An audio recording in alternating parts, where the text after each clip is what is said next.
So it does call for red pepper flakes, so we got those in there. And then it does call for a tablespoon of chopped garlic, but let's be honest, I don't have time to chop garlic right now. I don't even know if I have any more left. So I'm just going to throw some garlic in there. Use at your own discretion. Put some of the stuff away. So all we're going to do now is we're just going to put it on the stove. I'm going to mix it up here a little bit. See, kind of, all those red pepper chili flakes. And it does, when you cook this, it'll smell like almost a sweet and sour sauce. So we're going to put this on the stove. We're going to bring it up to a boil. As you can tell, I got my water bath here. I got to get that filled. So we're going to get this to a boil. And then we want the sugar to dissolve. Let's turn that off for a second. We want the sugar to dissolve. And then once that dissolves, we're going to put in our cabbage, and we're going to wilt it down. So that'll be our process. And then we'll come back. Okay. So we're back, and I have to turn this on. So I filled it up with water. Our brine is coming to a really big boil, which I know the exhaust fan's on. Sorry about that. But if I don't have it on, I can't breathe. That's a lot of vinegar. So we got that going. Now remember, I've already cut up all of my cabbage earlier. So I'm just going to slowly add it to my pot.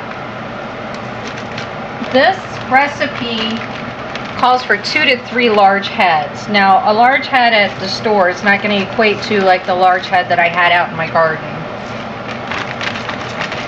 I had what you call it like a flathead cabbage, which means they're really dense and very, very big and round.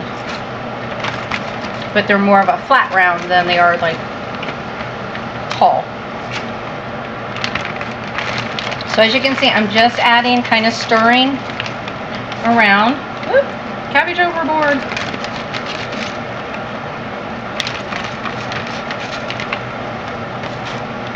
I did leave some of the core,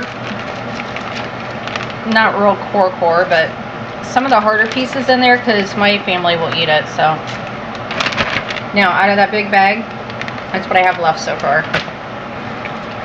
So what all am I going to do with this cabbage? I have no idea. As you can see, there's still quite a bit of sauce in there.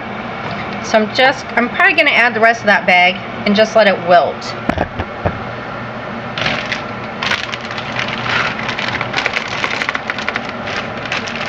Now that was a gallon-sized baggie, and it was full.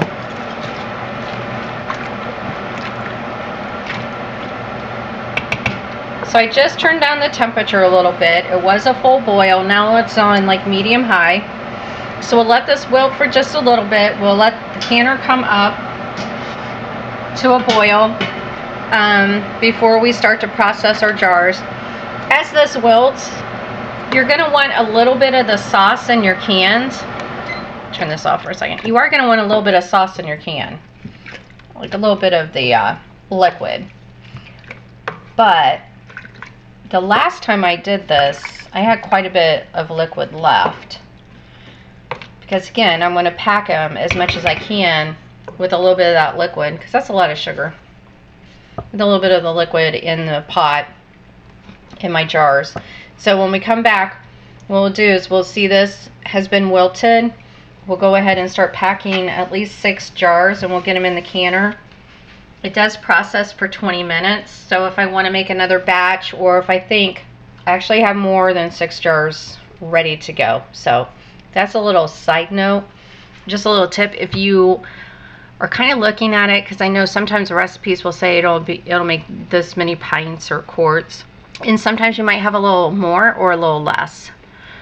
So I always just make sure I have a couple of jars extra for each time I go to can. It's not a big deal. Everything it's already washed. If I already put the lids in the boiling water, it's okay. You can take them out and you can redo it. It's not going to hurt anything. So what I'll do is I'll just kind of watch this. I think I have 9 jars right now that are washed and prepped and ready to go. So we'll see how this goes, and we'll come back and I'll show you how to load it, and then we'll go from there. Okay, so now I have my jars ready, my lids are ready, my vinegar, and then my cabbage. I did add another whole bag because I thought that was a lot of juice. So there was a lot of water in the cabbage. So we're gonna go ahead and get this started.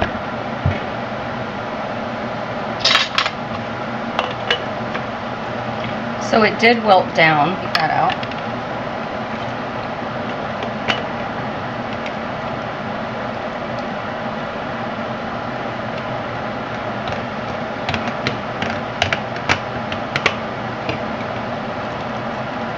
And I do use a slotted spoon at first to get the cabbage in there. So I want to see how much cabbage I actually have in my jar. See, so it does go down quite a bit.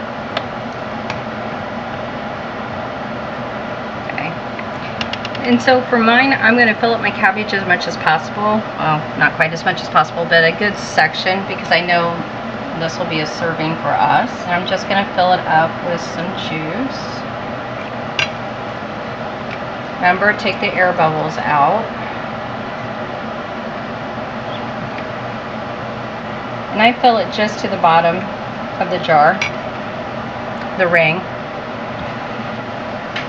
Wipe it down.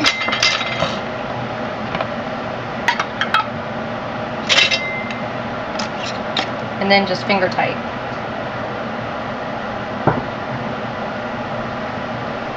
We'll start with the next one.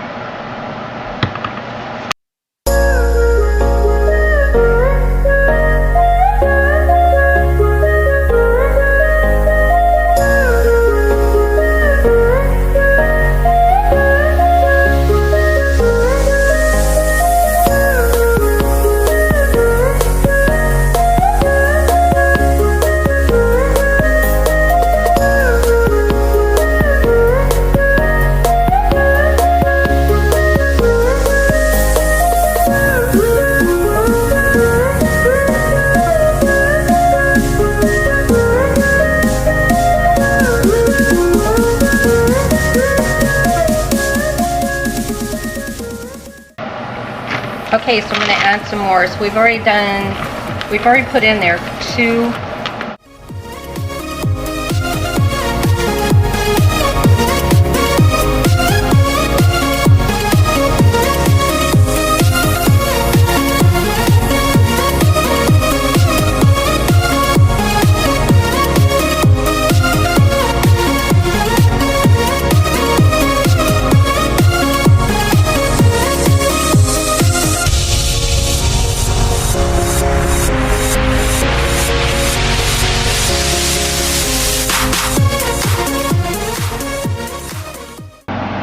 Okay, that only took a few minutes after I turned up the heat. So go ahead and get this ready.